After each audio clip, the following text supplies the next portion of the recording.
Evening, folks. How's everybody doing?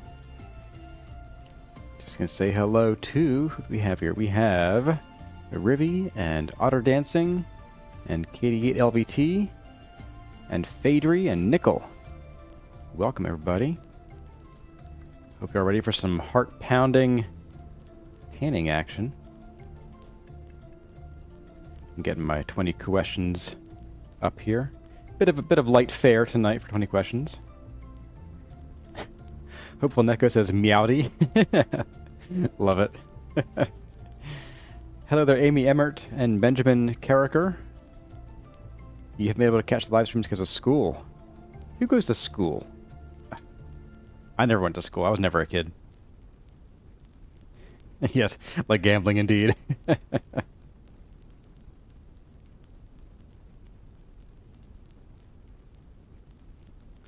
Hey there, Polite.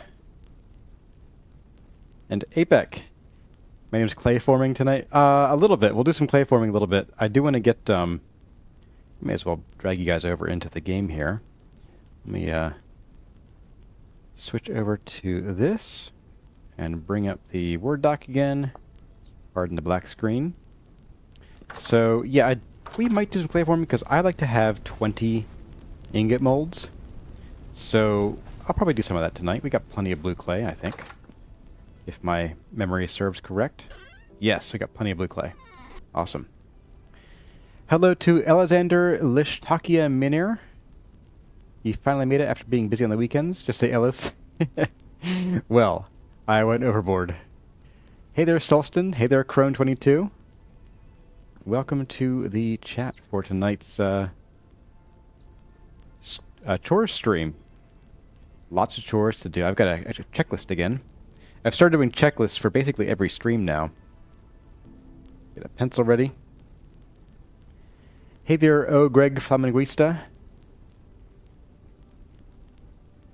So it is about 8:30. It's close enough. It's close enough. We can get started. We got plenty to do today. And I think, yeah, we're going to start with a bit of unfortunate news about something that happened here at this pit kiln. I may have let a chicken out while I was just sort of getting ready tonight, and it ran right over here and stepped on this thing as I was chasing it around, and it died, and I killed it, and when I went to harvest it, the carcass put the fire out. I was like, what? What is going on? And Greg says, when are you coming to Brazil? It might be a while. Airfare is a little pricey. A little pricey. So, we have a bunch of things to do tonight, like getting cat hair off our screen. And I've only got, I've got 4 questions, or questions from folks. And so I'll sort of just make my way through those slowly. But the first thing is I want to get to the trees. It's sort of like the first thing we did last time. And it'll be the first thing we do this time, but we are low on tin bronze shears. So, we're going to drop off the bone and the feathers. Rest in peace, the merry chicken. And we're going to make ourselves another set of shears here. Which does mean we have to make an ingot first. Which is not what I was planning on doing tonight, but oh well.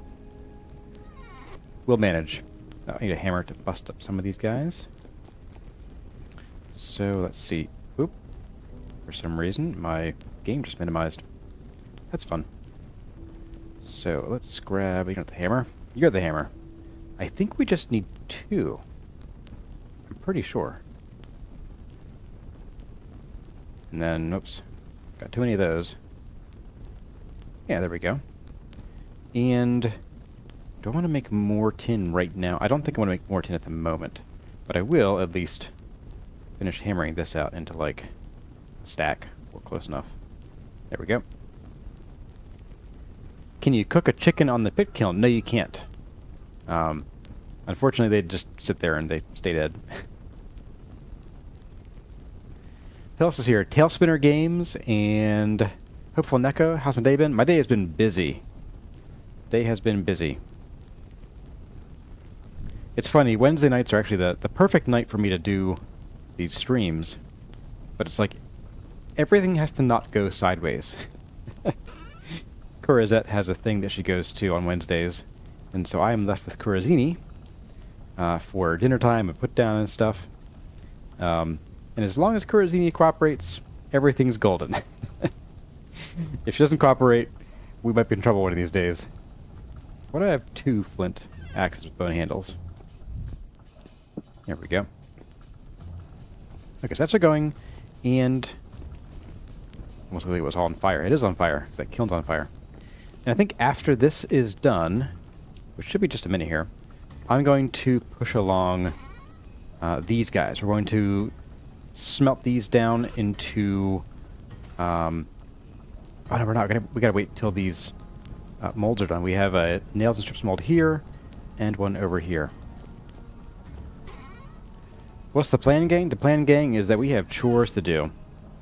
And while that is cooking up, I think I'm going to actually pop this into some bowls. Like that. I'm gonna steal that. And we're gonna drop these down here, just to make sure they stay okay a bit longer. I'm going to make a little bit more food out of this. Yep, that's apparently it.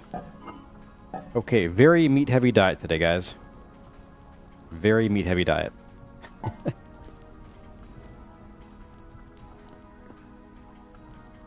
Get some of this on. Oop, need some more firewood.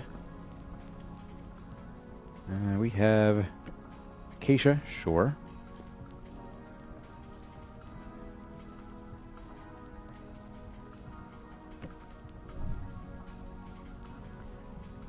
Who's joined us here? We have Vice Rogue 13, NF, Thomas Parker, Signusia X1. Welcome, guys. I'm glad to see so many people here for the Chores stream. Just to kind of hang out and chill kind of stuff. How's this going over here? Oh, this is done. Perfect. Grab you. You come with me. And in you go. Alright. And drop you off.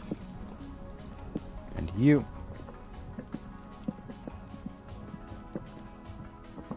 A bit more fuel for you. I need one more log for this guy, so I'll just tuck that guy. Oh, no. There. There we go. What's in you? Nothing. You're empty. Perfect. Spare storage galorage. Alright. So the plan tonight, on my list here, says I have leatherworking, nails casting, kiln firing, panning, trees, and bees / papyrus. And I might even add a little bit of an addendum to the papyrus, is that we have kind of just enough to keep the skeps going. I'm discovering. I thought we had more than enough, but we have sort of just enough to keep that going. I don't think we have a ton up here. Oh, we have some. Okay. But I want to be able to turn this into stuff like paper. I thought I had a paper recipe for this. Oh, papyrus only. Okay, right. But I have things like rope I want to use. There's a clarinet, apparently. And I wanted to use the hanging basket, which I think require the reed chests or the hand baskets. I'm not sure which yet. Let's find out. Whoops. So you come with me. We're going to go open you up, click on you. You're not used for that. How do I get to the hanging basket? Hanging reed basket. Ah, okay. A rope and a game block stationary basket east. Alright. Alright. So I want to have enough cattails and or papyrus to turn into other things. And so I might add, if we have time today, I might run out and grab like another stack of papyrus root and plant them down here where our papyrus is. Apparently that doesn't show on the map. Interesting. I never realized that. That's wild. And that should be the last one we need. We'll see how that goes. Alright, so you're probably still hot. Let's go do some tree shearing. We've got a little bit done. When we come back, that food should be Ready to roll. Close, please. Thank you. We still have 40 years on this tree. Yep. All right. Ooh, the ebony has sprouted. Oh, that's fun. The ebony might be good for turning into crates, because they actually store a little bit more than the other types of crate. So we're going to do some of this, get as many seeds as we can, bearing in mind that although we have returned to full seed drops in trees finally, these trees don't drop many seeds to begin with. So if we have trouble propagating these, don't be too terribly surprised. Like, we got 0 seeds from that one. The Swamp Monkey is asking, do trees grow at different rates based on the block they're planted on? Actually, I got a question about that today in a comment from last stream. No, they do not. It's a little goofy, I agree. Trees probably should maybe not even grow on sand, because sand is not terribly nurturing. So, no, you can put them on sand, on dirt, on gravel, muddy gravel that you can get in lakes and stuff, and they grow at the same speed as everything else. I think my answer to that question in the comments was sort of like, yeah, it would make sense if Tyron said, how about no more planting of trees at all on sand, which I wouldn't mind too much.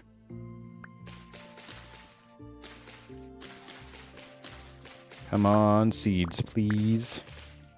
Sometime today.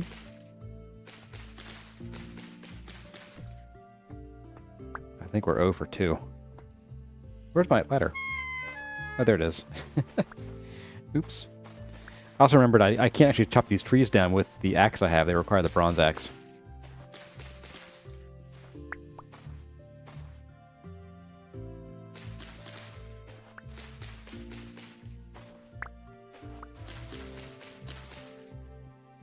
Nothing. Still? Oh, we got one. We got one. Okay. Whew. Man. Dinner break. All right. These big ones, like this guy right here, these usually drop a couple, but I don't know that we'll even make up the 4 we're chopping down here. I think, who was it? Phaedry said that panning was like the lottery. No. Chopping these trees is like the lottery.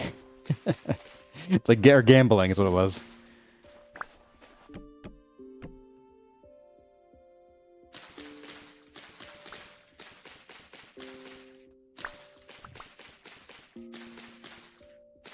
Oh, that's Katie LVT? Okay.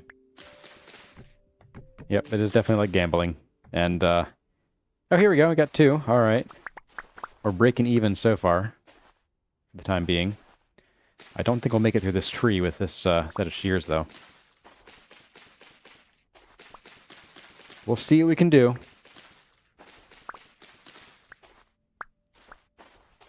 The trunk always wins. Yeah, it does.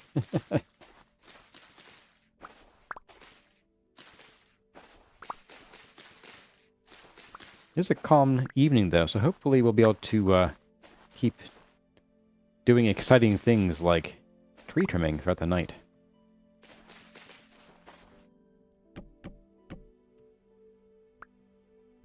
Oops. Don't go there. Come here. I said, come here.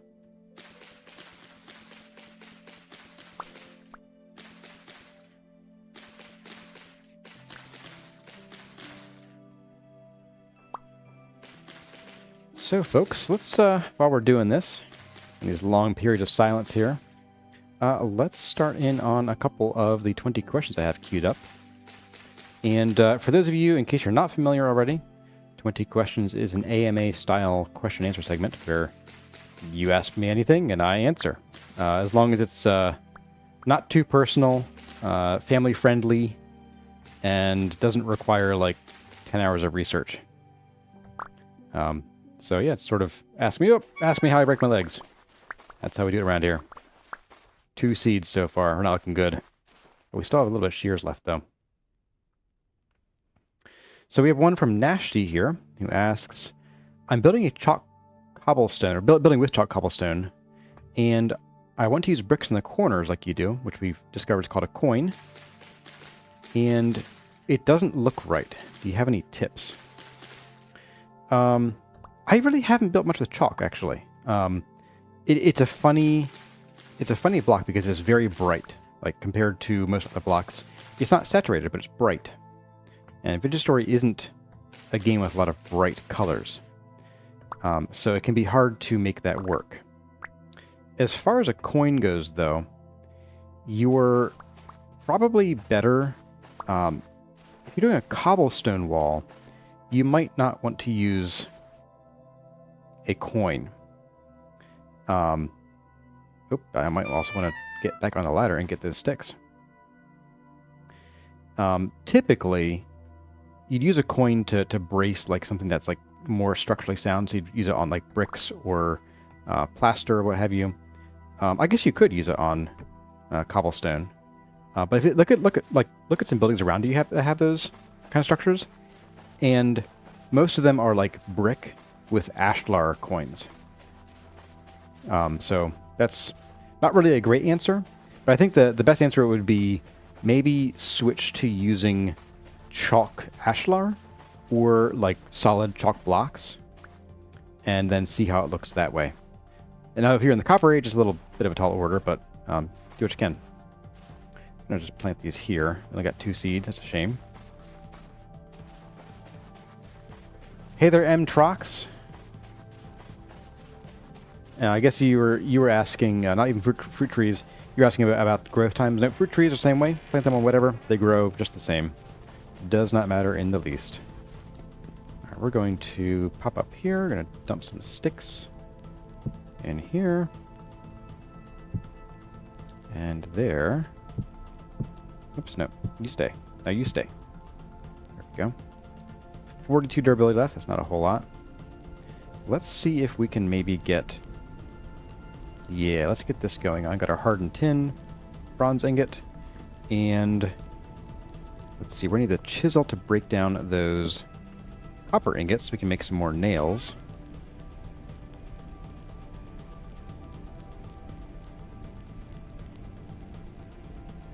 There we go. These are still going though, so we'll just come back to that a little bit. In the meantime, we do need to get some more shears going on.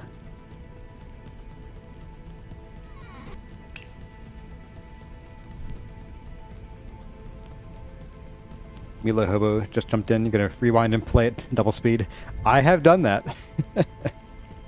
Or, there was a creator I didn't want to miss anything they said, and I didn't feel like waiting around for the VOD. And so I would just, like, go back to the beginning, and away we go. Polite's asking, speaking of sticks, what are your thoughts on the stick mod? I'm not sure what stick mod you're talking about. There are a few that I know of. There's one where you can cut firewood into sticks. There's one that causes trees to drop like a lot more sticks. So, they're nice. I mean, I'm gonna be real, I don't like collecting sticks. I do think that in the late game, there should be a way of like running a water-powered saw or a wind-powered saw and just cutting up your wood into whatever you want it to cut it up into.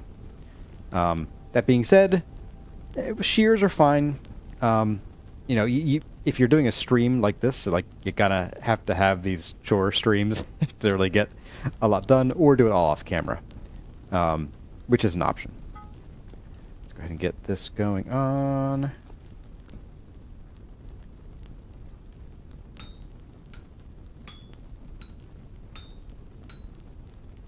I tend to not like a lot of the mods that make the game faster. With this series kind of being the exception, because I'm planning on doing a bit of a mega build, and Vintage Story does not do mega builds. It is not mega build friendly. So in that case, yeah, I'm using mods to speed things along a bit.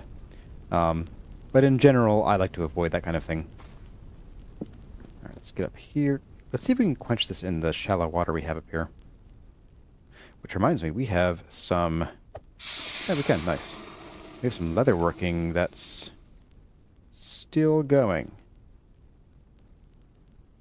Did I forget to seal this?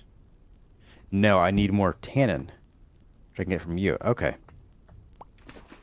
Well, let's push that along, shall we? Let's grab you. Fill you up. Dump you back in there. Oh, we have some rot, too. Or some compost, I mean. Very nice. What's in here? Nothing? Nothing. Wow. Okay. Good to know. Well, let's seal you up. Let's scrape you and then seal you up. Okay, there we go. That's better. And you are strong tannin. You are strong tannin. So once these are ready to go, we can push these across to here, and we'll be good. And to Beats, welcome. When the game updates, do unloaded chunks become updated as well? There's a technical answer and there's the answer you're looking for. The answer you're looking for is yes. Well, it depends what you mean by unloaded. So when a chunk is generated in the game, it is there forever.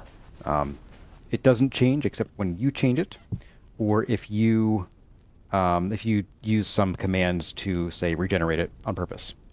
As far as do the chunks update, like with new content, no. Once a chunk is generated, it is in its state until you change it, the player. That being said, chunks that you have not been to will, I don't want to say they'll be updated because they haven't generated yet, but when you get to them, they will generate in the version of the game that you're playing. Now I know there's a bit of a caveat there in relation to the Resonance archives and possibly in the future some of the other story dungeons, where when the Resonance archives were introduced in 1.18, if you had a 1.17 world, you had to manually generate the archives in your world. And I'm not sure if it's because the traders didn't offer the quest, or if it simply would not spawn at all. But yeah, you had to do that. So, some caveats here and there. I forgot the axe. Oh well, we're going to get a inventory full of sticks anyway, so we'll come back for the actual trees then.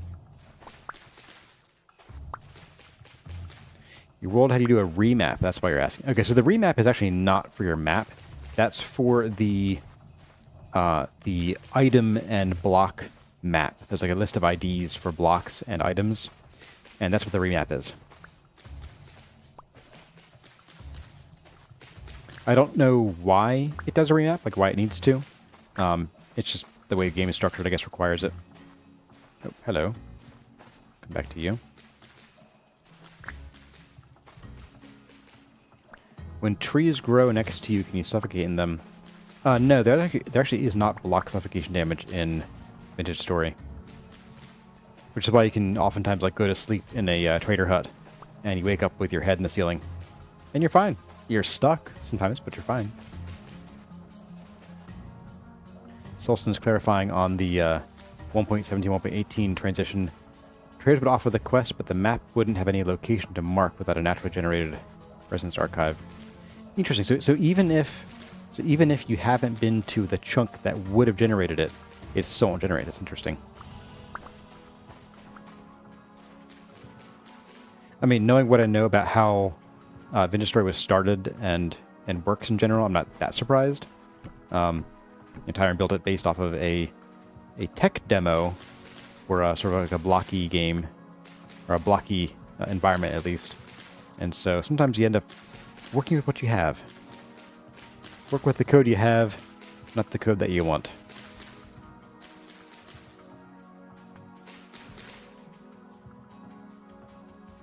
Hello there, Bry Guy 0052.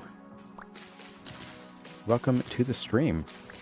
Got 55 viewers tonight. That's pretty good for a hangout and just kind of do lazy chores stream.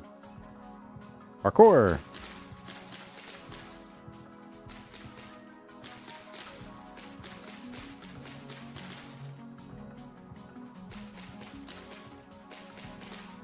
So while we're up here and doing some trees, let's see what's our next question is from Lake Filter.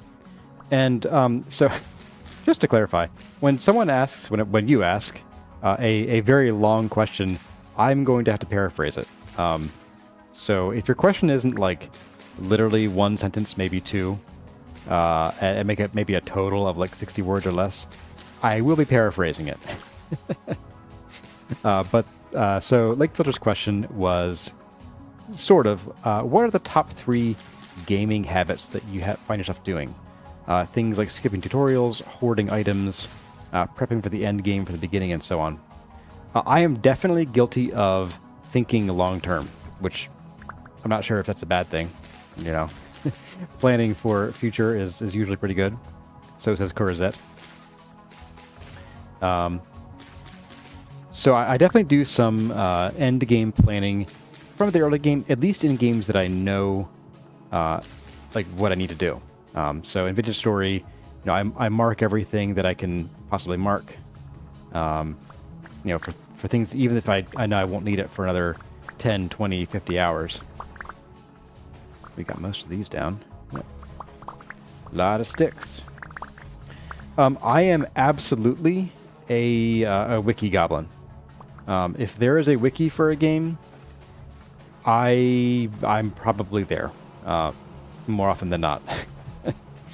Now that's of course if the wiki is like kept up well and everything. But I will absolutely learn everything I can about the game from the wiki before I dive into it, and I will reference it while I play constantly. I'm not so much of an item hoarder. At least I don't think so. But I also don't play a lot of games where item hoarding would benefit you, or where you have the inventory space to do that. I think the closest thing I think it would be like the old Baldur's Gate games. Like you have a limited inventory space, and you don't really have a place that you can go back to store everything all the time. So in games like that, I tend to be able to manage my inventory. I don't really know how I would fare with a game like Skyrim or whatever. I'm not a fan of Skyrim, and I haven't found a game that's like it that I've really enjoyed. But I'm aware of the hoarding potatoes forever kind of thing. Let's see. A third habit. A third habit. I think one of them might be. I definitely play games that I know more than I play new games. I would much rather go play Star Sector again than play, say, Delta V. I enjoy Delta V. I've played it, and it's new to me, and so it's interesting. But I will go and play Star Sector instead most of the time. Same with other block games. I get questions about Hightail, like, "Ooh, will I go play Hightail?" I might. I'll probably play it as like a secondary game on the channel first, and then, depending on how much I like it, it will depend on whether I keep playing it or make me more serious about it. But in general, I will always go back to games that I know well. At least for a while. I don't go back to that other block game much anymore. So it's not really an in-game habit, but it's definitely a gaming habit in terms of choice. The Skyrim thing lends to debilitating lag. Yeah, I've heard that too. See, I saw someone asking about... here we go. M-Trox is asking, have I seen the new riding mechanics showcase? Yes, I have. I think the new animals are pretty cool. Or the new abilities that we can do with them. I'm excited to see the boats. I'm also excited to see where we go beyond that. I know Tyron has mentioned carts. I would love to have carts you can like strap an animal to and pull them. I just when you're trying to bring materials long distances, whether you're just dragging home some quarried stone, or maybe you're moving house. This game is just painful for that. I mean, there are mitigations with mods, but if you're moving like all your stuff, or even just a few chests full, you're making multiple trips. 100 Khan, welcome. You are a new face here. You say you've been watching my episodes for the past couple days. Keep doing what you're doing. Thanks, I will. Thanks for the encouragement.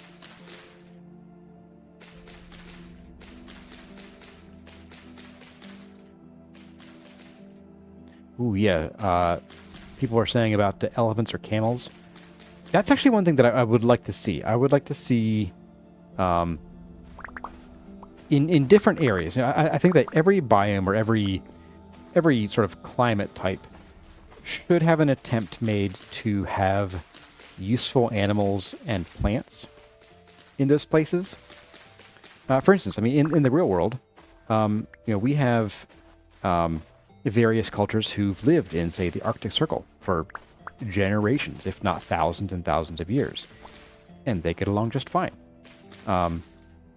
You can sort of eke out a living in Vintage Story doing that, but it's a real struggle. Like, you don't really get to build a whole lot unless you do cheesy things like enable underground farming and do all your farming underground, which is a valid way to play. I'm not bashing anybody for that, but the game isn't really yet ready for that. So it'd be nice to be able to have, like, you know, certain crops that, like, can withstand very cold temperatures. Things that mirror the real world, assuming there are crops or forageables that can withstand that. And wintergreen, which is not terribly, like, filling, but it's there. It's an option, I guess. But the same goes for animals, I think. I'd like to see you know, different animals. Like, if you have pack animals, like horses in the temperate areas, then maybe camels should be in the desert, and maybe moose probably should show up more farther north than they do currently. But maybe all of those could become that particular climate's beast of burden, for example. So that'd be kind of cool to see. Riding a rhinoceros feels like an arc. Yeah, it would. But elephants are definitely a thing. People have ridden elephants, not just in Lord of the Rings. Which I guess was olifants. Olifants. Are we going to burn through 2 sets of shears tonight?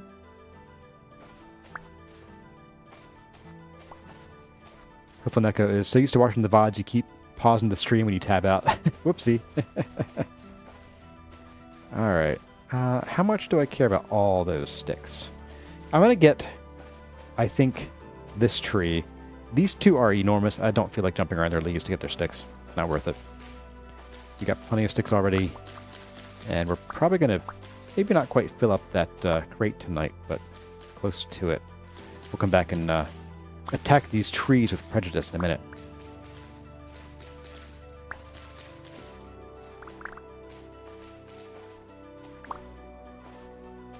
I might even not replant. Well, you know, I'm kind of thinking that kapok is probably a good wood to use for things like flooring in our future mega build, as well as like junk wood for things like trunks and such.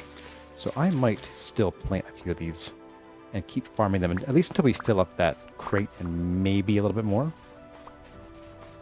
Let's go drop off this these sticks, and we'll come back with an axe or 3.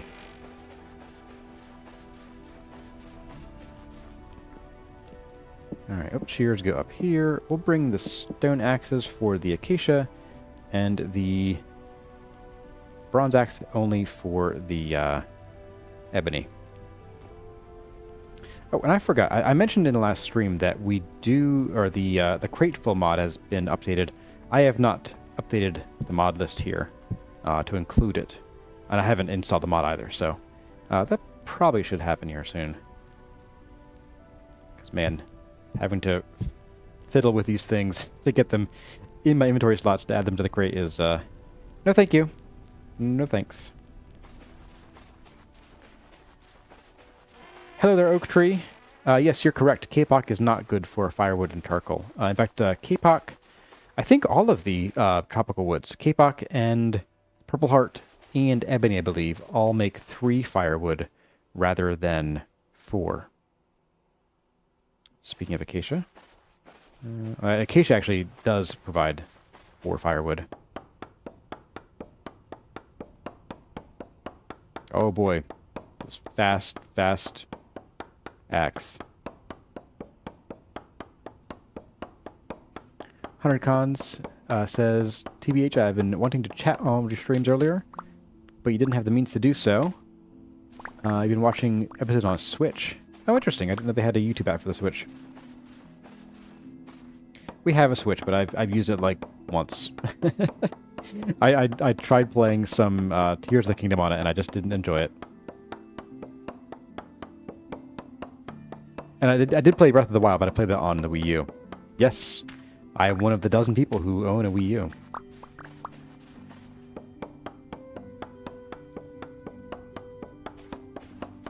And when it breaks, we'll have to call the ambulance for it.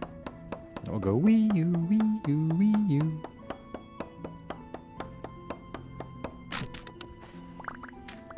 Alright. Some acacia wood. A couple more. I might plant a couple more of these.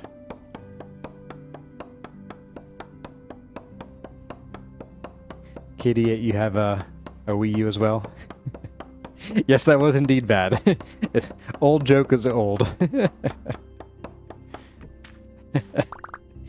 All the face palms.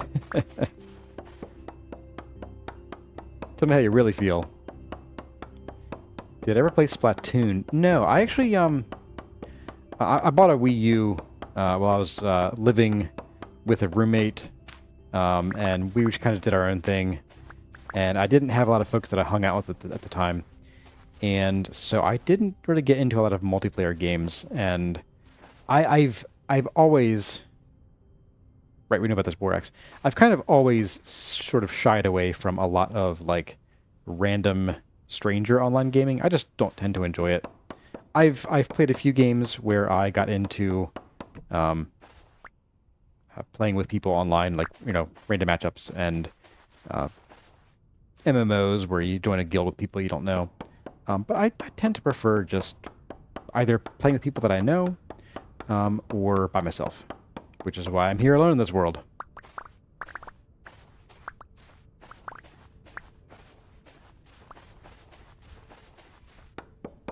This will be a good amount of ebony to start off with. I hope these other two seeds grow up into nice big trees. But given that we are alone in this world, we do have plenty of ebony trees we can go and ransack for more.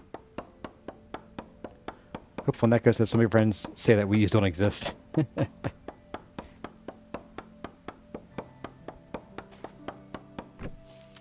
There are things about the Wii U that I like better than the Switch, performance usually being one of them. But it's almost the same as the Switch. Michael Colano, you don't like random people online, so you became an internet streamer. I think, well, this was more of an evolution. Yeah, how to answer this one? Let me think about that.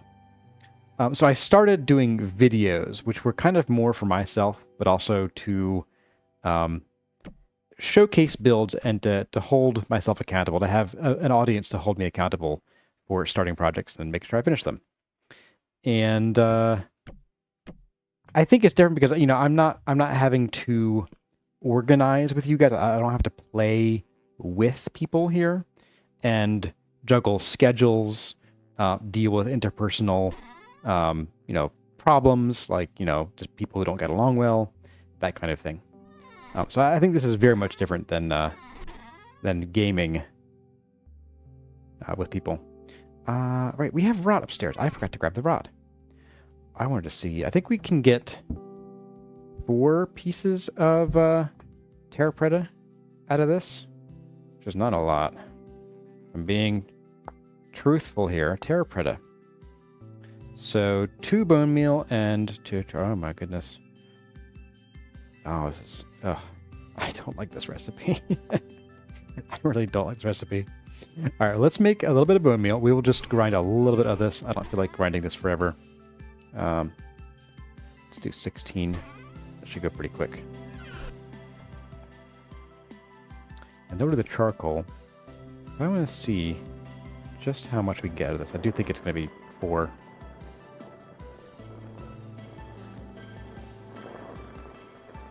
I think my advice, given what I know about Terra pretta right now, and some of my experimentations that I've done, I'm going to say that Terra pretta is probably no longer worth it. Unless you are...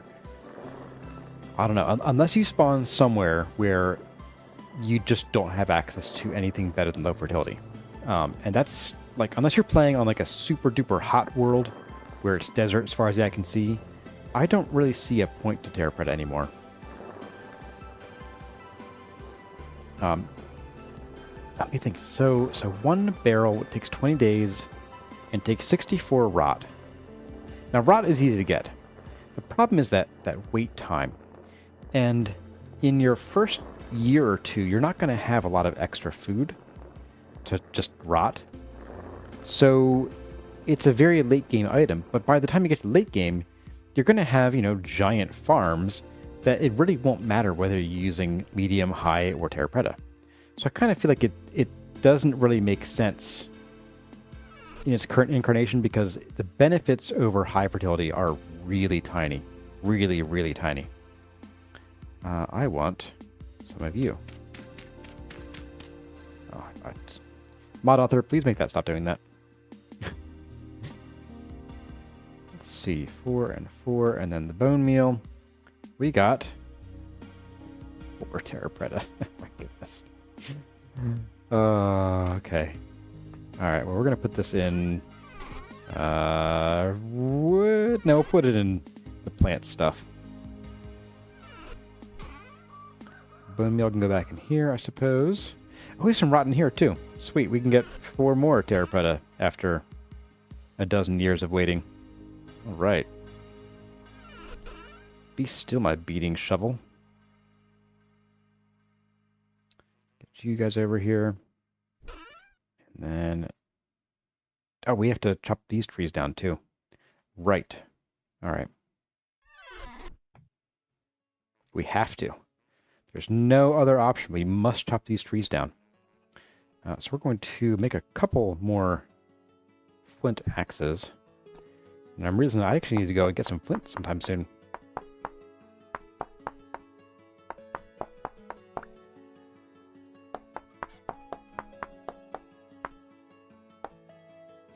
Terra Pretta is like a status item, like having steel. I actually disagree on the steel. If you're just playing casually, sure, steel isn't terribly important. But I think that in the late game, steel is actually a time saver. Looking for bones here. There we go. No bones about it. There we go. It's also a time saver and it's an inventory saver because each steel item typically has about 2.5 times the durability of an iron item of the equivalent type. So steel is actually really handy when you're going to go on a long trip and do a lot of fighting or a lot of mining or chopping of trees. It means you spend less time at the forge.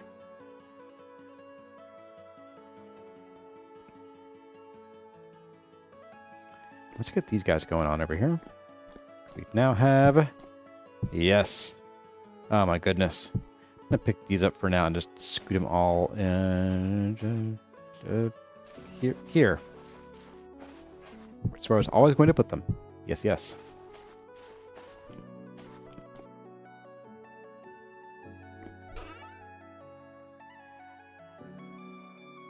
I think 3 should do. Probably.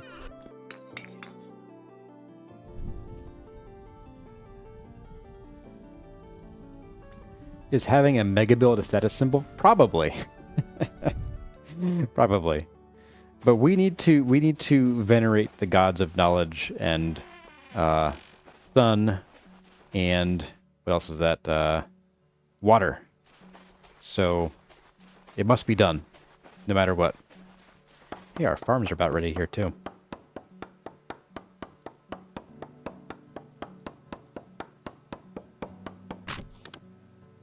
Boop. This will take forever. His Manny's status symbol. Wouldn't the Terra Pretta processing time be a non-issue for server players? That does depend on, like, the server itself and the activity on it. But yeah, in general, on a server, your Terra Pretta production would be a bit faster. It does strike me that maybe there's a need for like a single player mode versus a multiplayer mode, where like in multiplayer the processing times on certain things are a bit longer. But then that would be unfair, like if you're on a really low activity server or low population server. Does VS have a pressure plate that can close doors automatically? No, but I think the medieval mod does. Switch? Button? No. Plate. Do we have any extra plates here? Floor plate made of wood. Yeah, medieval expansion. I think this is sort of the button. From medieval expansion.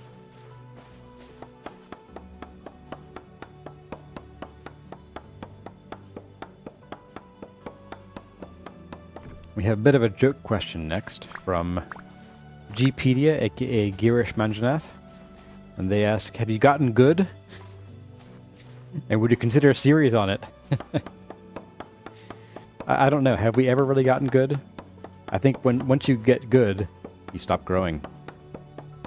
And you can no longer get good.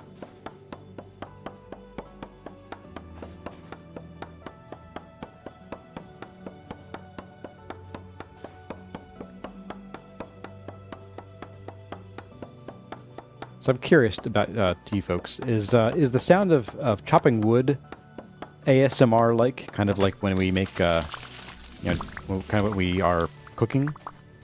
Or is it just annoying?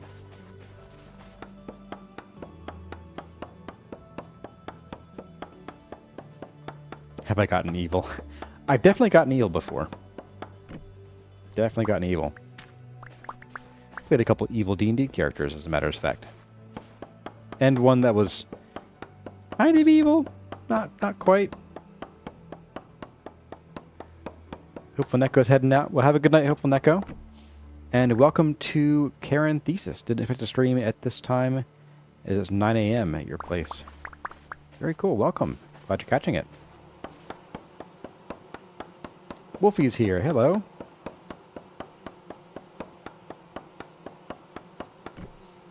So a lot of folks either enjoy or at least don't mind the tree chopping sound. Interesting. Thanks for the info. I was just curious. I will do that with that information, but I will. If I don't tie my tongue up saying that. Milo Hobo says, I would enjoy hearing more about your D&D adventures. My goodness, I could talk for days about my D&D adventures. I mean, I've been playing for a few years, like more than 20. Not all of them have been good D&D playing years, and not all of them have been good D&D games. But yeah, maybe I can talk about some D&D stuff during the stream, during otherwise quiet moments here. See, that's done. We can grab this other bowl down here. 10 days, down to 3 days. Perfect. All right. This red meat's going to spoil. That's fine. Am I familiar with the mod for the other block game Create? Yes, I am. I've seen it. I haven't played with it. I've never used it before, but I know what it's about. And oh, I forgot about the copper over here. It's ready. Look at me go. I'm a real streamer now, forgetting about processes that I started and then just walked away from. I think Create's really neat. I don't know. It almost feels like it's too much. I really enjoy working within a system. And this actually can tie back into D&D. I enjoy working within a system and its limitations and finding ways to mitigate those limitations or make them work for me. What I mean is, like, if there's a game like Vintage Story that doesn't have a feature, say, Ferris wheel that you can build and create, I wouldn't really think to build it because, I mean, a Ferris wheel is neat, but what would it do for me aside from look cool? Which is a valid reason to build one. So don't take that the wrong way. But I wouldn't think to build it because I like to build more architectural stuff. So, yeah, I don't know. The trains would be neat. I like trains. I will never build one. And it's because I tried building a train system in Space Engineers. And I wanted to curl up in a ball and cry for 16 days straight. We got trees checked off. We got nails casting checked off. Leatherworking is on in progress. It's time to re-up our kilns a little bit here, I think. Let's go and pick up all the yummy decorative stuff from these guys. I'm excited to use these. And we'll grab the bowls. Need some bowls for lights. Yes. Come, my pretties. Come.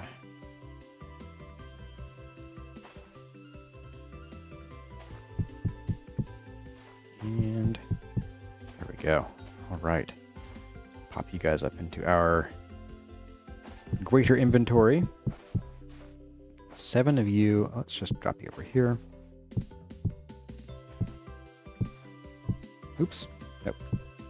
There we go. I have something in here. Ah, more pots. Okay. These are empty. All right, let's do 10 more ingot molds. And that will probably be all the ingot molds I ever want to make for this series. 20 is generally enough for ever, in my experience. Let's just do this real quick. By real quick, I mean a lot faster than we did it in last weekend's stream. I forgot how time-consuming clayforming can be, and how like I kind of get lost in the sauce when I clayform, and so like I just don't realize how much time passes sometimes.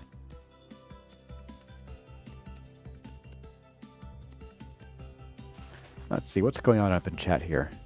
After 50 hours, you finally found iron.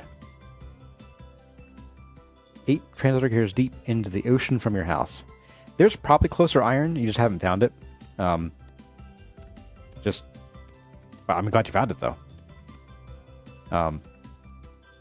Yeah, unless you've somehow turned down ore generation in your world, there's definitely closer iron than several thousand blocks away. More like many thousand blocks away.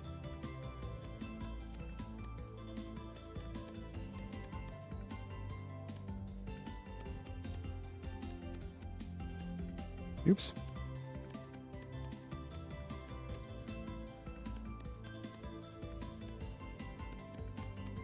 And there we go. Talking about creating too much tech. How elaborate do you think tech got in VS? Or will get? So I'm going to reiterate. Asking me about how far I think tech will go, I can't tell you. I'm not in Tyron's head. How far do I want it to go? I think I'm happy to see where Tyron wants to take it. For instance, with the create mod in that other block game, I almost said it right there. Ooh, that was close. In the other block game with the create mod, it's a very large extension on what the game was designed to do. And given that I really enjoy building with blocks and emphasis on with blocks, I don't like the create mod, or at least the idea of it, as much. In this game, we already have some mechanical stuff, and the game is already not easy. I mean, compare the two games, and the time it takes to get to, say, iron. In the other block game, you can just pick up iron from a chest sometimes, or if you're going for it, the natural way, 10 minutes, if that, 3 minutes. So I think automation in the other block game is a lot less necessary, which is why I really don't play Feed the Beast anymore. The automation is fun, but you end up realizing, or at least I did, that the automation exists for the automation's sake. It is there to be entertaining. It's like playing Satisfactory. You're there to automate because you must, and there's a charm to that, but it's not my cup of tea typically. I like games where I have to put effort into the things I get out of it, and once I automate things, I get bored of them. I get really bored of them. Automate farms, snore. Automate production of gold, a gold farm in the other block game, snore. So once you get to that level, I'm kind of like, okay, I'm done. So given that Vintage Story is much more manual, at least for the time being, than the other block game, I think adding some more isn't a bad thing. I don't know where my threshold lies, though. We'll have to sort of see. But I suspect, knowing what I know about Tyron, that his threshold for automation is a lot lower than mine.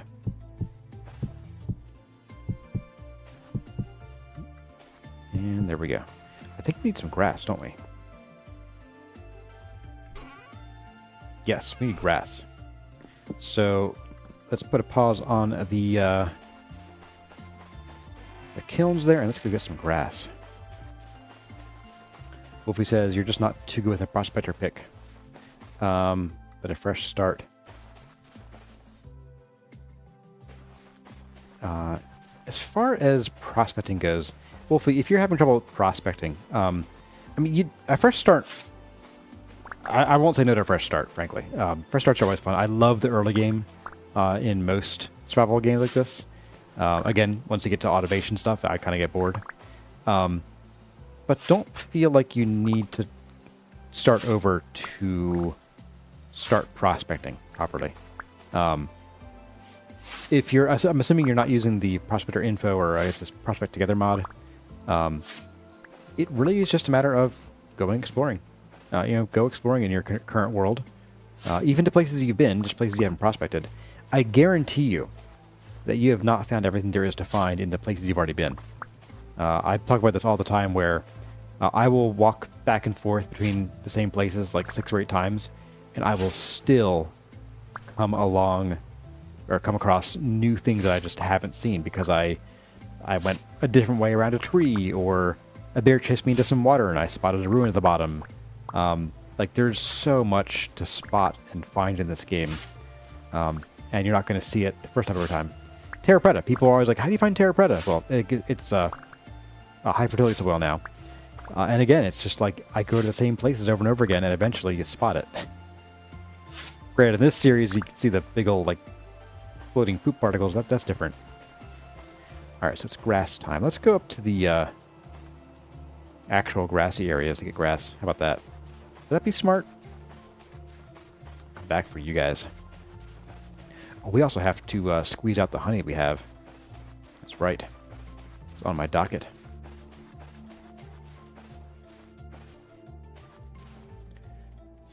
You're also asking about what about Vintage Story having more exotic world generation.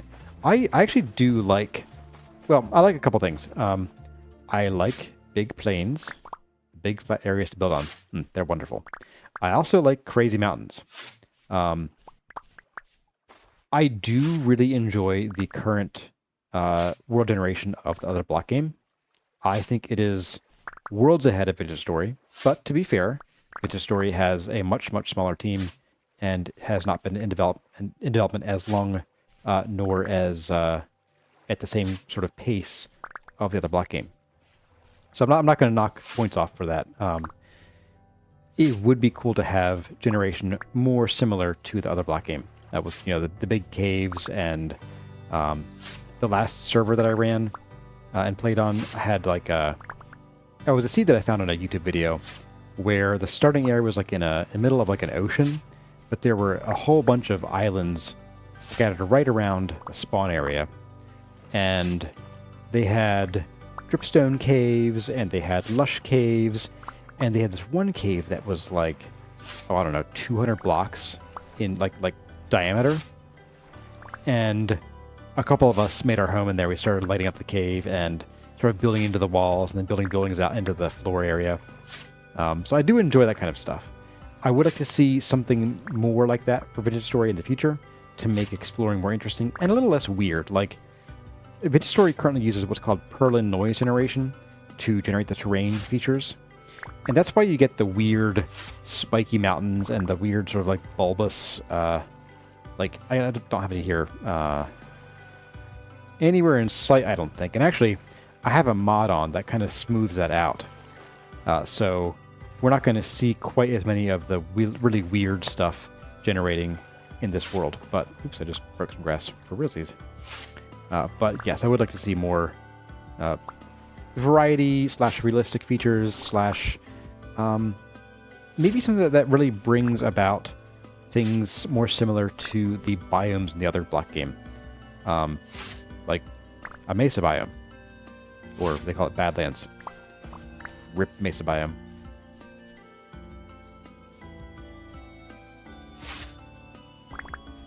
Funny you say the block game has a better development team. I never said better, I said they have a larger one. And so they get to define their pace a lot more. They have a lot more headroom to define their own pace.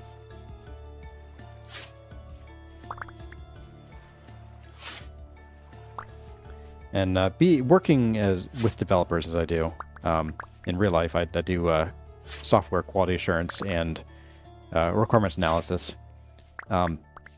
Sometimes you have to work with the code you're given, and sometimes it doesn't go so well.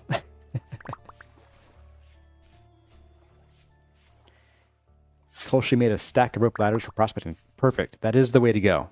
100%. Prospect with rope ladders. You drop your ladder straight down, dig down, get whatever's there, and then pull your ladders back up. That is the way to do it, hands down. Kudos to you. Hello, Wobbly Boost. Good luck with the chores. Thank you. Bry guy, you're a developer. Ugh, QA always slows down development.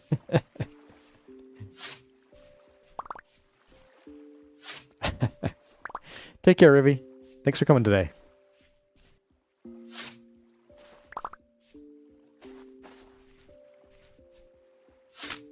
Yep. Oh, I was not watching the durability on that. Well, I guess we're done cutting grass. Oh, I was just really getting into it, though, Man. Alright, so once we get these kilns going, I want to do the bees, and then we'll get on to the panning. And then that'll be the evening taken care of. Let's see. Just go and drop these in real quick. I'm thinking about it.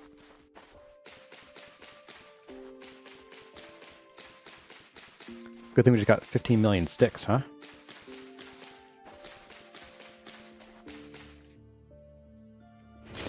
Getting it with my teeth. Don't let a broken scythe stop me. Dalton, this sounds like something you would do.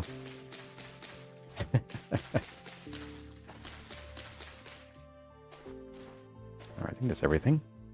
Yep, I have nothing in these over here. So we're golden.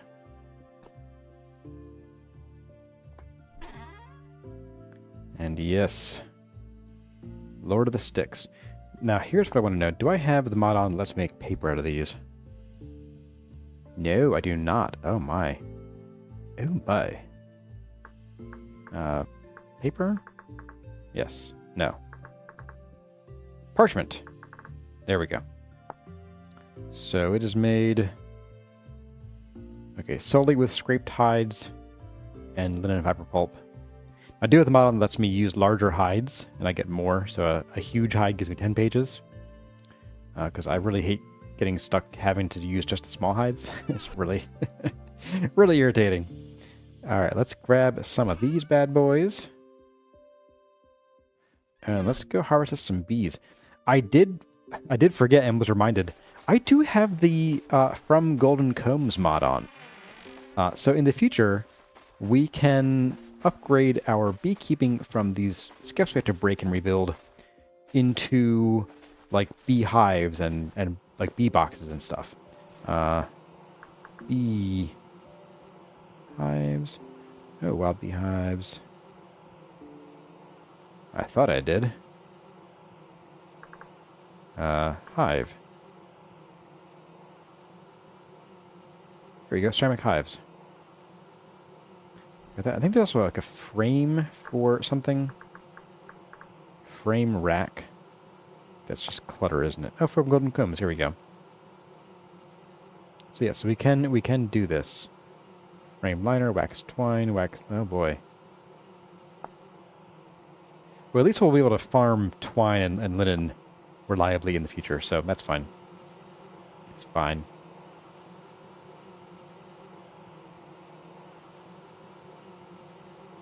Boop, boop, boop, boop. All right. So we did sides last time. It doesn't really matter because they're all full again. So we'll just do corners again.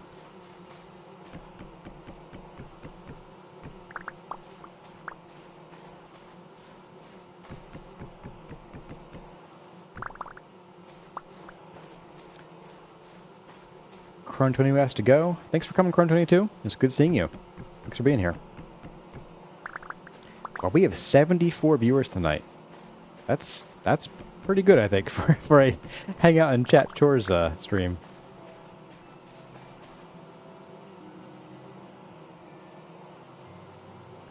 Xanthippe is here. You are looking forward to riding horses and caribou and elk? Yeah, I am too. Actually, that brings me to our last 20 questions question, which I've kind of already answered a little bit here, which is, do I think player-made vehicles such as carts and ships fit in with Vintage Story's general design and pacing? And that is from Satchmo. Ouch. Ouch.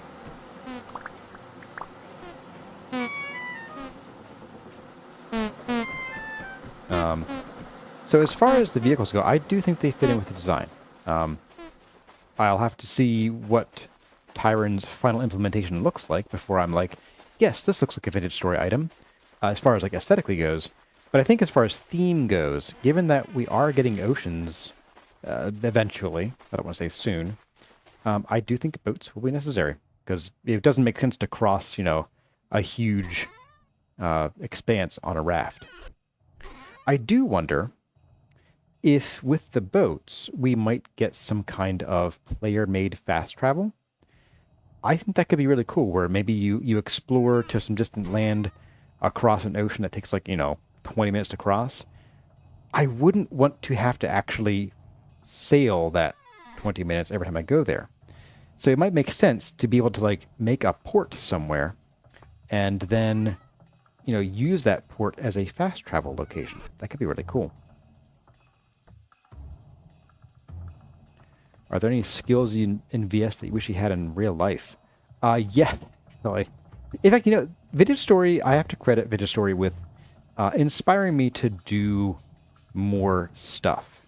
I really enjoy, for example, the lupins in Vintage Story. And they've always been a favorite flower of mine. I tend to like flowers that are tall and have like a stalk of flowers. It wasn't until Vintage Story came along and I started planting them all over Lupine Ridge that I actually decided, you know what, I want to go and get some. So I bought like $1 of lupin seeds. It's like you get like 100 of them. And I planted them. And granted, only a couple of them came up because they're in a terrible spot for starting plants. They're in a great spot for growing, but bad for starting. And now I have lupins. And I think it's really cool. Same goes for things like the homesteading. I don't have the time to really like farm or anything. So I don't have a lot, but I have done some vegetable gardens, mostly with like plants that my sister gives me. And this year we're getting into kind of like food forest stuff at our house. We have about like a third of an acre. And last year we planted raspberries as well as Japanese wineberries, and they're taking over. But it's a good thing. We like raspberries a lot around here. So we got raspberries going on. I've got a bunch of herbs. Some of them have died. Whoops. I'm not sure how you kill parsley, but I managed to do it. And then we also live in the natural range for pawpaw trees, which are an interesting tree. They're actually a tropical fruit tree that is surmised to have migrated northward during the last ice age, possibly. And so their fruit is very similar to some of the trees that you'd find in Latin and South America, where it's kind of like if you've ever like seen like a cocoa bean, where it's like a big old, or not cocoa bean, but like a cocoa like fruit, where it's like a big old thing of fruit, and then it has a bunch of like sort of like seeds arranged in a ladder on the inside, and the fruit is very like custardy and soft. So we ended up planting some pawpaw trees or seeds, and in 1,000 years we'll have some pawpaws. So yeah. Let's see. So other things. I'd like to learn smithing. Like smithing is really cool to me. I don't want to breathe the coal or the fumes, but it would be cool to learn.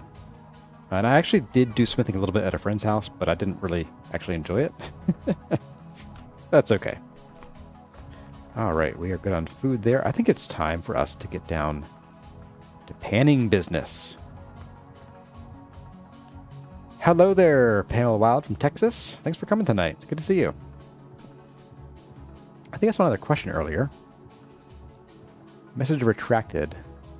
Hope that wasn't a question. James Winterbottom says, can you use the fruit press with the honeycomb? No. You should be able to, but you can't. I think it'd be really cool. I want to put this down and close these just in case we have any visitors. Visitato.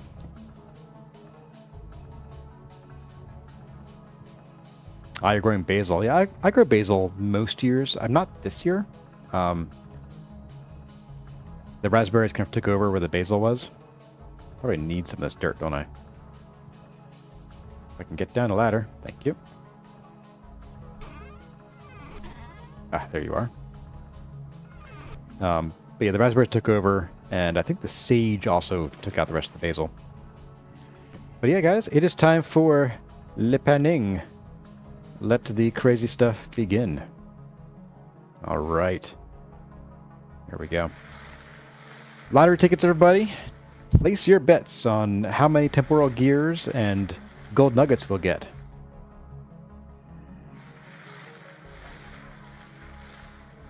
Oak Tree says that there is a mod for doing honeycomb and fruit press. I should probably install that. It just makes sense. And also, I hate when I have 1,000 stacks of honeycomb to do. Just stand there in front of a bucket for an hour. Just like, nah, I could do something else with this time. Yeah, we'll see how it pans out there, Wobbly Boost. That's right. Dad detected. Greg Clemengusta asks, do you grow any tomatoes? I have. I didn't. Well, see, I did tomatoes 2 years in a row. 3 years in a row. So I did 3 years ago. I got a few. And then 2 years ago, my sister gave me a bunch of really awesome tomatoes. They were like something like Kellogg's breakfast tomatoes. And they're actually like a yellow or yellow-orange. And they were amazing. We used them in caprese grilled cheese sandwiches. I am salivating just thinking about that. Let me get a drink of water here. Just a moment.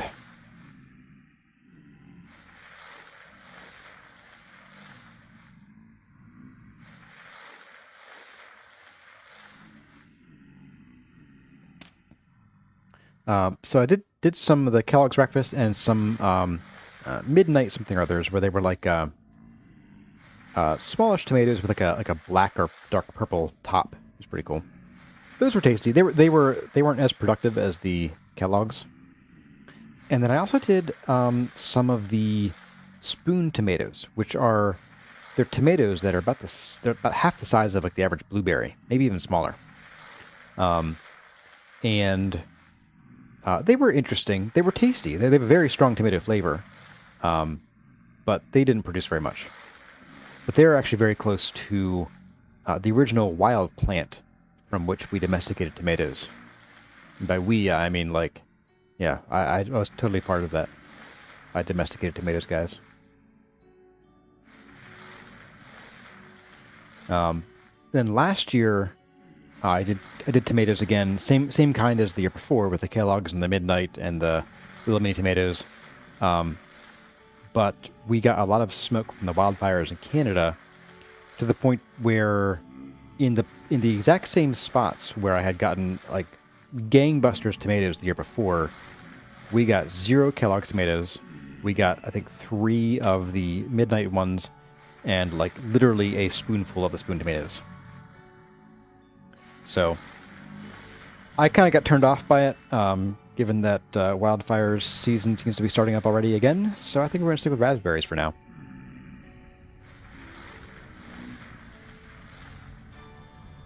And Polite's making a grilled cheese sandwich right now. Nice. Yeah, Sulston says, sorry about the Canadian wildfires. You need to get on that. You need to just stop, playing with matches in the forest. You need to rake your leaves.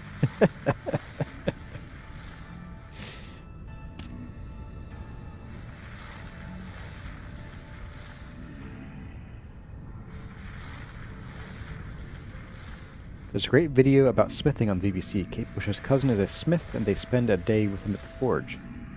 No dialogue, just the work. It's worth looking for. Sounds interesting. I watched one about smithing, actually forging Japanese steel and then smithing swords out of it. That was pretty wild. There was some misinformation in it, but overall I think it's a pretty cool video.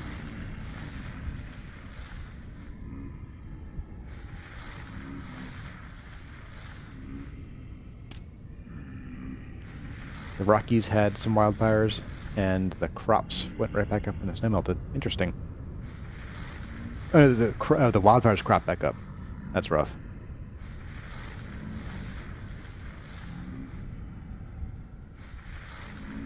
Yeah, I'm not looking forward to more smog. We had to stay inside last year because we have a little one, and Kurizette was like 1. And it's like not a good time to be breathing in lots of particulate matter. Not great for the old lungs.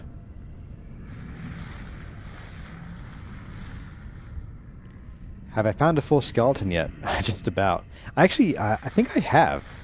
We've come across a couple skeletons with skulls and everything. I think we have one in one of the chests downstairs, and I think we left the rest of them where they were. Got 2 books already. That's pretty cool. Dark beige. Some sort of diary. And uranium. Great. Now we're gonna die. I haven't gotten anything yet that I want. Well, the books are cool, but and the Kernite's okay, but I don't need borax. I already have borax nearby, and we're like awash in limestone. It's empty. You're empty. Yakur Yaroslav says tomatoes are hard to catch in the wild. They are. Yeah. They're very fast.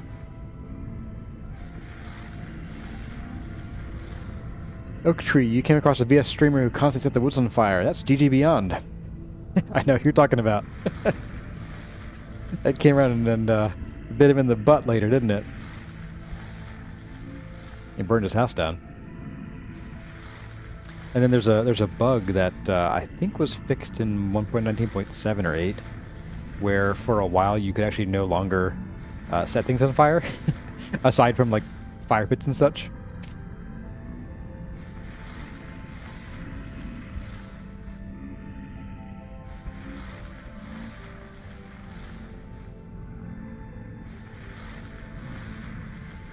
Hey, you got a rough peridot. First thing that I've actually... Well, the flax is nice.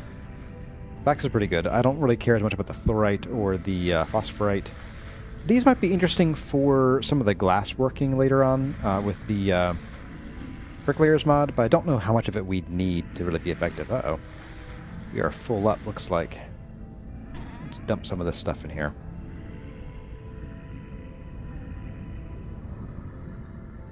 That's almost full too.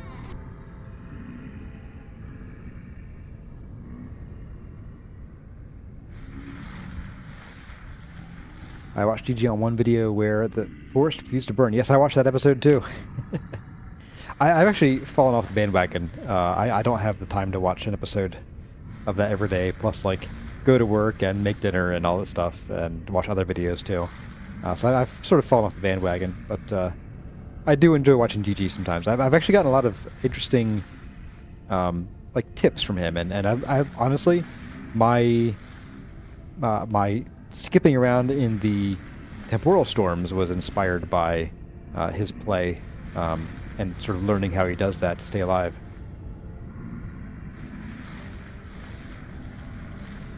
You used to say that you may get hurricanes, tornadoes, and flooding, but at least you would get wildfires, but now you have them in southwest Louisiana. That's rough, yeah. That is rough.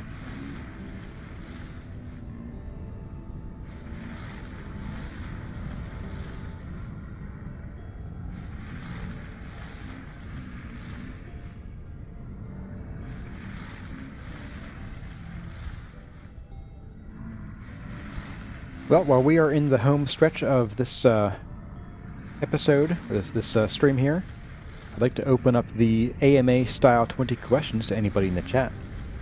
Ask me anything. If it's a silly question, a serious question, a question about vintage story.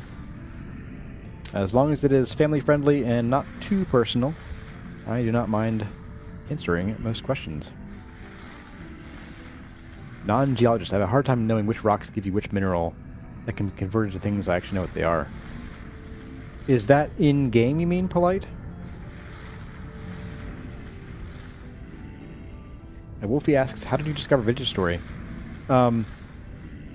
So... YouTube. YouTube pushed vintage story on me. I've mentioned it before, but it was a long time ago in a video far, far away.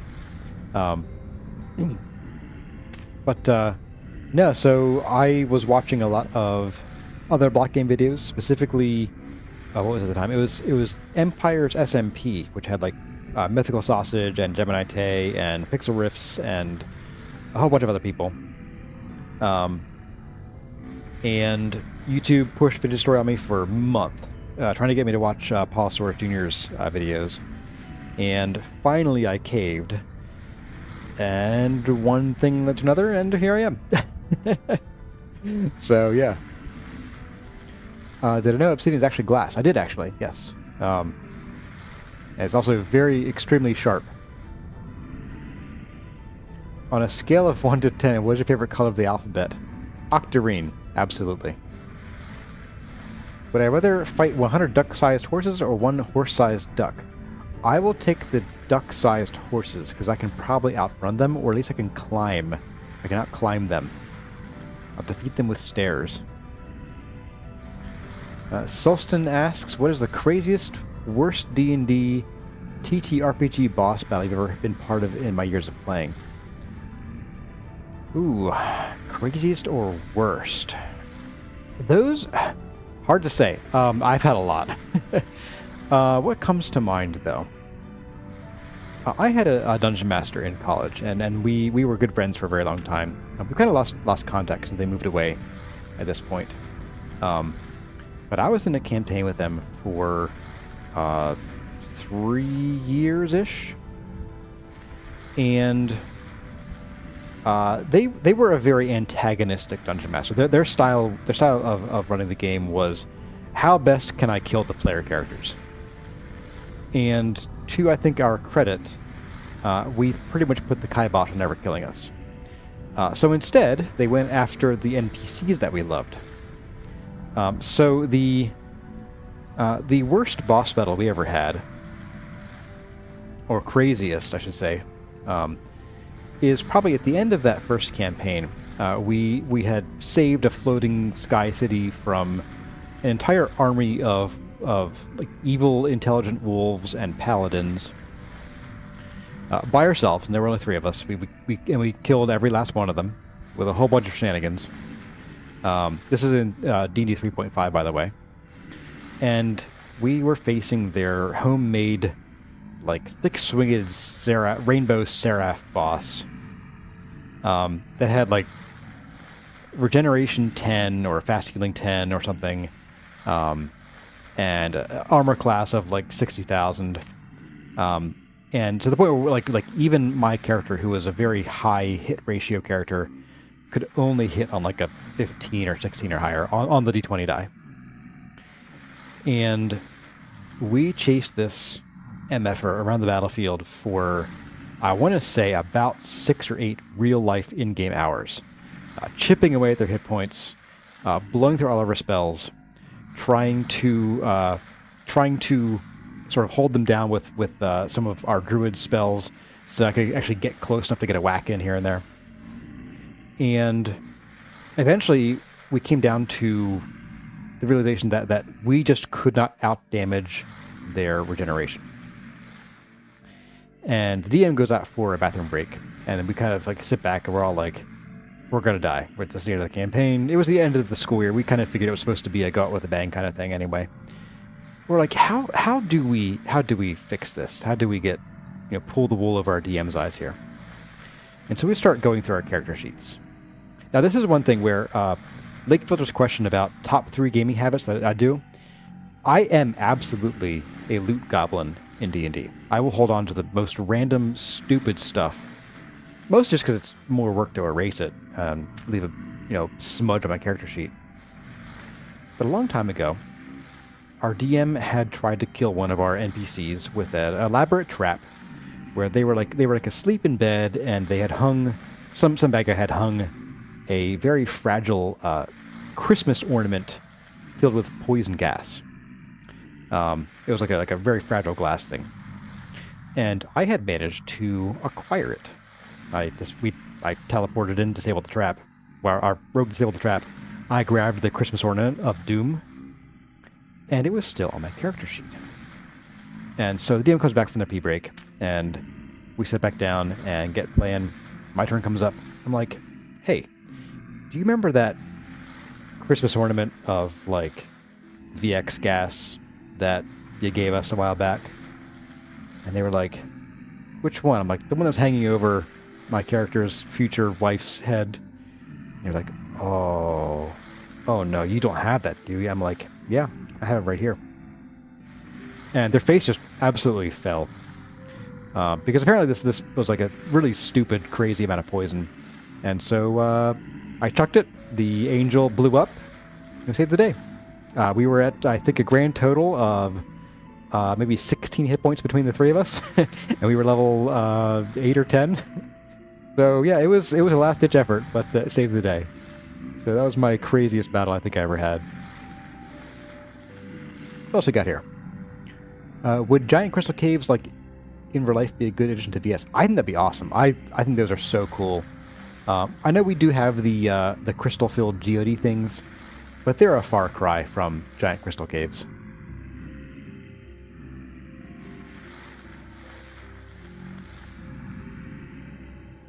What is my favorite ice cream flavor? I have two. If I'm just having ice cream, it is mint with chocolate chips in it. Absolutely, hands down. Favorite, just plain ice cream. If I'm getting a little more interesting with my ice cream, I'm going to go with chocolate ice cream with Jimmy's, which are chocolate sprinkles, but they're called Jimmy's. And probably some blackberry brandy. That is... Chores says it tastes like cough syrup, but you know what? Maybe I like cough syrup. I don't know. Also, it has to be really cheap blackberry brandy, too. It's like the cheap stuff. Bottom shelf. Dig it out of the gutter.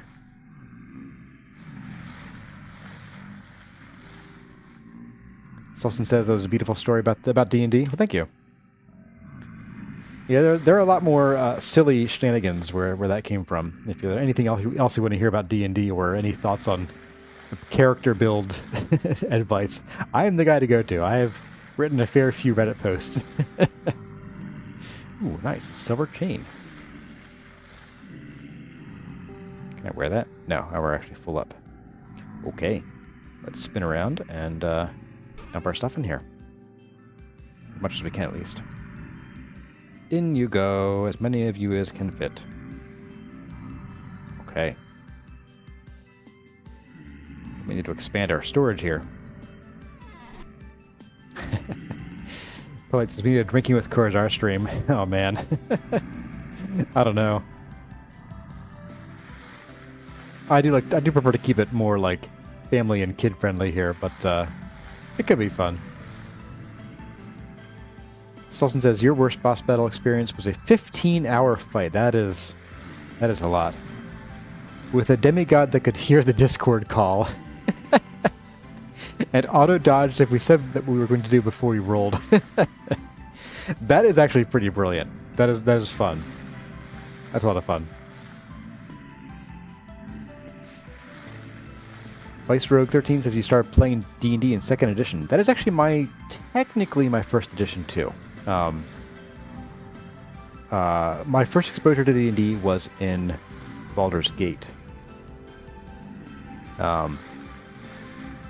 The Baldur's Gate PC game, and that is based mostly on D&D 2nd edition, or AD&D 2nd edition. I bought the 2nd edition like D&D starter set, and my first couple games were there. But then 3rd edition came out pretty soon thereafter, and I jumped ship to 3rd edition because the books were much more available. I think they also coincided with me actually having like a summer job, so I actually had money to buy the books. So it worked out pretty well.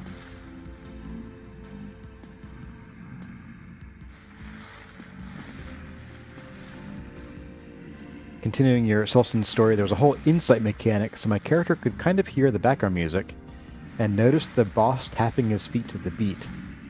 That's the way you managed to turn the tide. That's really cool. That's really creative. I love that kind of stuff. I think my biggest problem with D&D and boss battles is that when I make boss battles, they go one of two ways.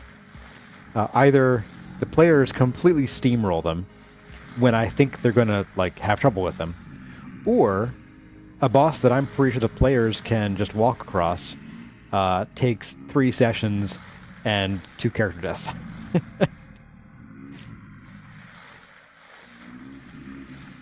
It would have been cooler if it wasn't 15 hours. Yes, that 15 hours boss battle sounds like...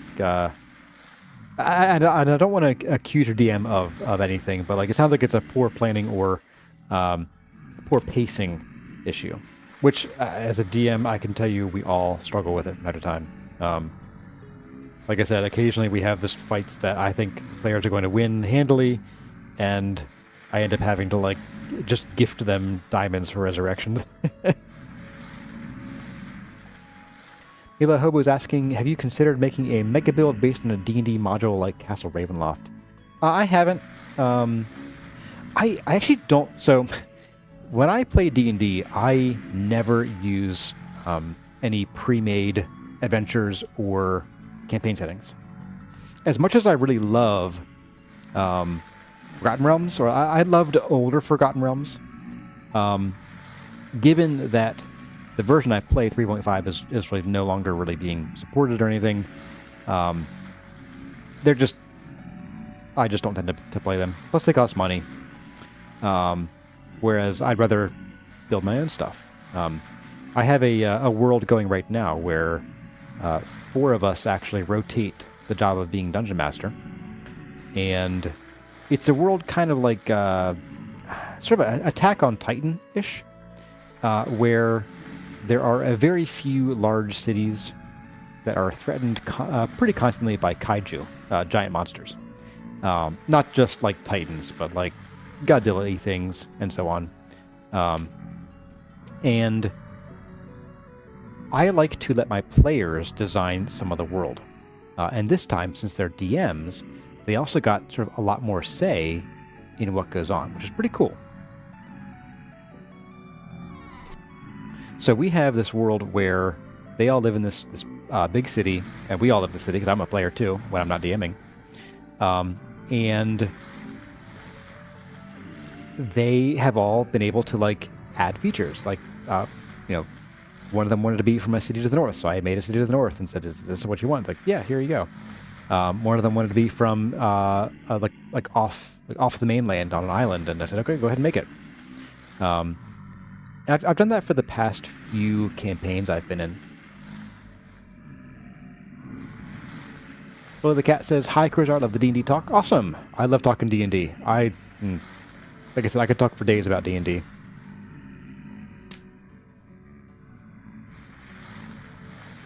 Am I on Twitch? No, I am not actually on Twitch. I've thought about it. I just don't really have the time to manage more platforms than I already do. In fact, I'm kicking myself for doing Patreon when I did. If I had known that YouTube was going to fix some of the issues that I had that sort of chased me away from memberships shortly after I started Patreon, I would have held off.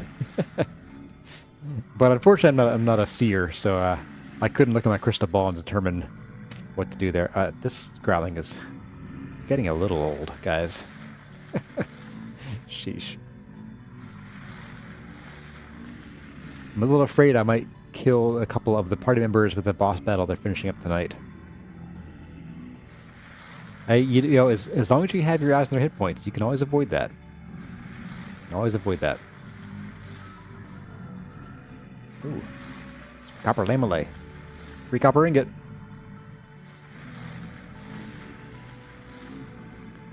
Sulson says, well, Curzar, you're always welcome at my table if you don't mind 5e. I appreciate the offer. If I had more time to play, I would probably take you up on that. But my evenings are very well spoken for right now. And probably for the next, probably till I retire or die or something. Phaedra says you use coffee for your project because you wanted donors to be able to choose either monthly or one time. Yeah, that was another thing I didn't know about. I didn't know about coffee when I started Patreon. If I had, I probably would have gone with that. Also, the YouTuber Thor covered this over Pirate Software, this is his channel, that the fees that coffee takes out of your commissions, or out of your tips and everything, are orders of magnitude smaller than what Patreon takes. Which, again, isn't a whole lot for a small channel like me, but it would have been, like, nice. Extra $3 a month is not bad. In D&D, a good character death is worthwhile. It can be. It certainly can be. I find that most of the time, character deaths come as a surprise, because it's usually like someone's not paying attention to their low hit points, or tries something in a fairly simple battle that they didn't need to do. Like, oh, I have an ability that I better use, and it doesn't work the way they want it to, or they just flub a roll, and rather than just stabbing the enemy and killing them, they, fall on their face and get stabbed in turn. I had a character who was taken from completely healthy. I was at 75% hit points to straight dead. And in 3.5, that is negative 10 hit points. I went from, I think I was positive 12 or 16 to negative 10 in one critical hit from a gnoll with a battle axe. Times 3 crits in 3.5. Ingoxeron says, hey, hopefully I came in time. You did! You're just at the end. I've got 6 more pieces of bony soil, and we're talking about D&D tonight. But welcome to the channel. Welcome to the chat. I mean, I've seen you around the channel. But welcome to the stream. Selson says, absolutely fair. Campaigns are a big time investment. They are. We've been playing this game since 2017. The one that I told you about, the big cities and then kaiju. We play typically about twice a month. Our goal is every week, but it usually ends up being twice a month. And we are still level 12 because we decided at the beginning that we wanted to have a very slow burn game. And so we purposely restricted our XP gain by cutting it in half. So that actually is really helpful because we have a couple players who are really casual. They really love the game, but they're very casual and don't have the time to spend like reading up and learning about the characters outside of game. And so by having the game be that slowly paced, they get a great chance to get a feel for the character's abilities at each level, and then sort of slowly build on that as we've been leveling up. So it's been working really well.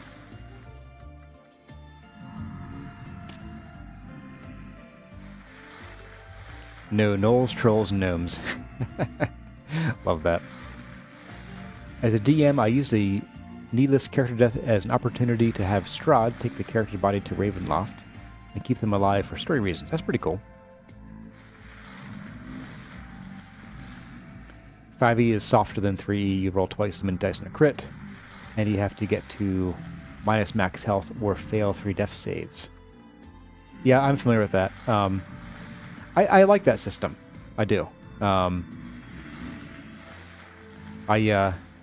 I personally, I don't like. I wouldn't. Oh my goodness! What? What? Sorry. That's why it's so noisy here. Oh, did I leave the gate open? I did. Oh my goodness, that hurt. All right. We're going to take a quick jog outside to make these guys despawn. And then we'll go back. Oh, that's one way to wake me up this late at night. Hey, it's raining. Must be of our stream. Alright, that should be far enough. Let's go another U blocks just to make doubly sure. That should despawn them. Whew, boy. Alright, so you're talking about D&D being softer in 5th edition. Definitely. One of the things that I like about 3rd is that there are still plenty of ways to avoid that death.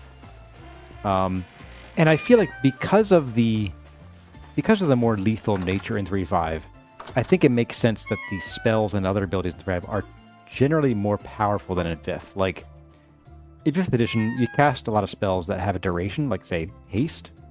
Haste affects, what, one creature? And it requires a concentration to maintain it. Okay, that's alright, I suppose. But in 3.5, you cast Haste, you hit your entire party with it, and you forget about it. You just cast the next spell, and it keeps going. And I really enjoy that, because you can do some really crazy shenanigans with that. But I do enjoy... I have played some 5th edition. I do enjoy it for the most part. My one gripe with it is that the choices and abilities are all definitely geared toward like strictly combat, and the books themselves don't have a lot of suggestions to DMs about how to run non-combat encounters. Now, granted, D&D's always been like that, but there's a lot less DM guidance in 5th edition than there were in the 3.5 books. Bernath says Ravenloft was a weird module. I actually have never played Ravenloft, so I will absolutely believe you. I know a little bit about it.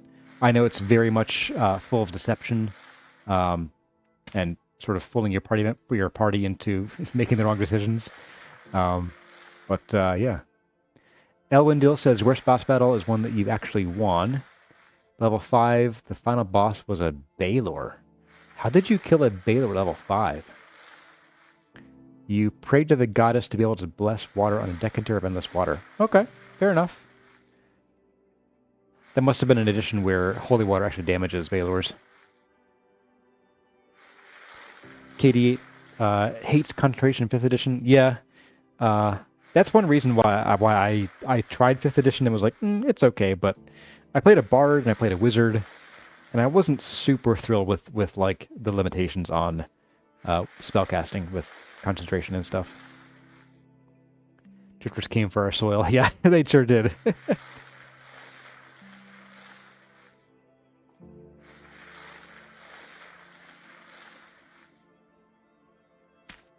Oops. There we go. Specify button here. There we go. Oh, we're full up, aren't we? Let's turn around and we'll drop a few things in here just to make some room. Make sure we're not dropping anything in the water and leaving it forever to despawn. There we go. We have 2 candles, too.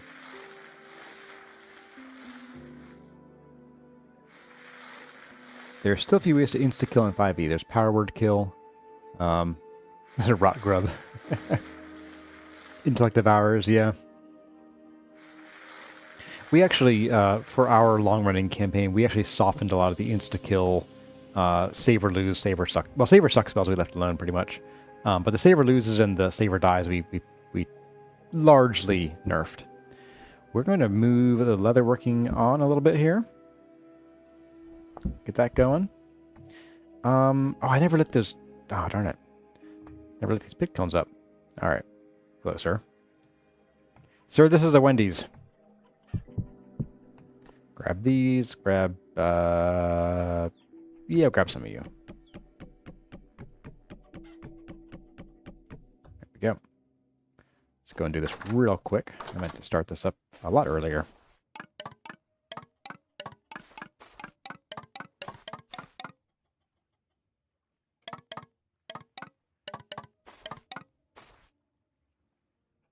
And we have 1, 2, 3, 4, 5, 6, 7, 8, 9, 10, 11, 12. So we'll just grab 12 of you.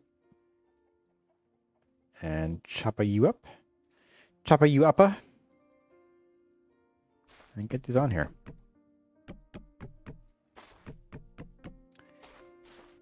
You nearly took out your level 20 players in a previous campaign with the combo. Oh, the Intellect Devourer combo. That's actually one thing that I don't like so much about 5th edition, is the different saves make... It makes a lot of different characters a lot easier to kill. Oh, Polite just donated $4. Thank you. Thank you, Polite. Your first super on a live stream. Thanks for the support. It's more like off Austin and Wendy's. Yeah, I guess so.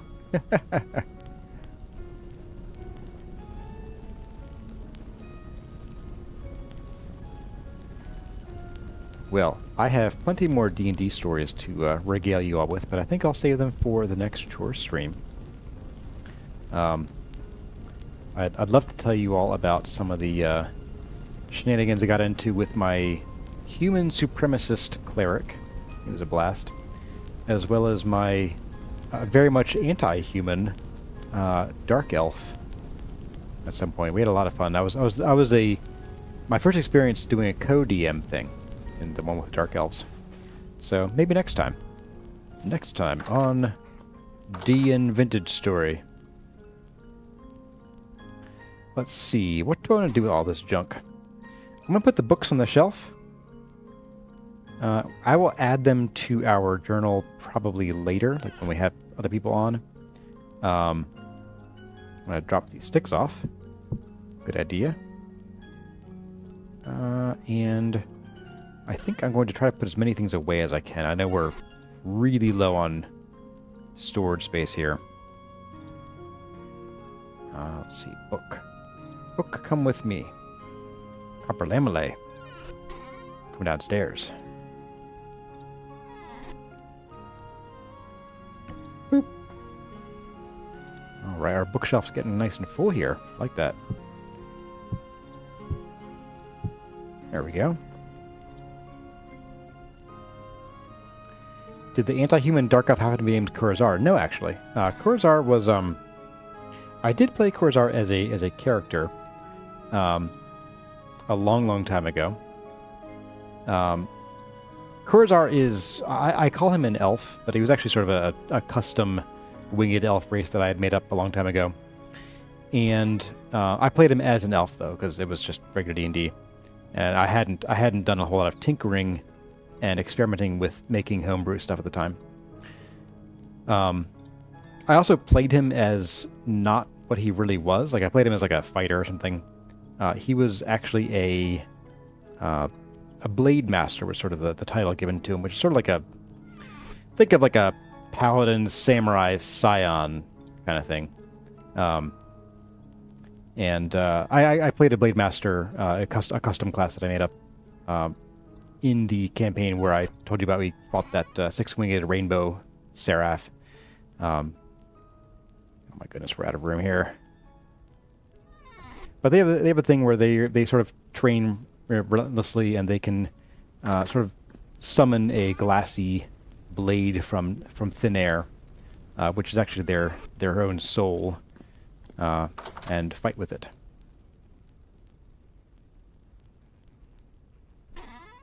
The avatar pick isn't Kurazar. That's right. I should get on that. I really should. I might put up a poll at some point. I need to find some time where I can actually sit down and actually do a little bit of artwork one of these days. But yes, that is Kair, and that is the character who killed the rainbow, the rainbow seraph. Where do I have these gems? I have them up here. Okay. Yeah, that is Kair Stellarovum.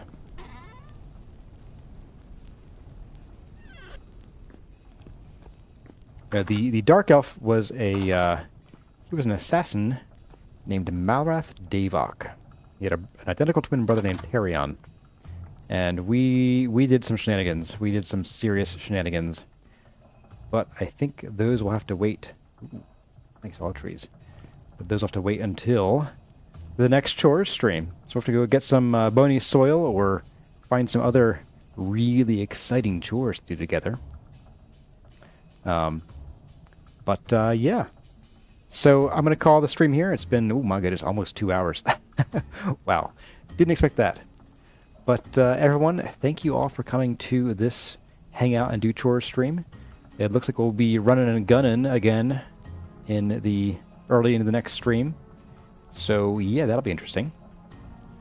But everybody, thank you all for coming, and hope to see you all on Sunday. Don't forget, Sunday is our next stream. I don't know yet whether we'll go back to Saturdays. I would like to, but it might be Sundays for a little while. I don't know. So, as always, my name has been Chores. Thank you all for watching, and I'll see you in the next one.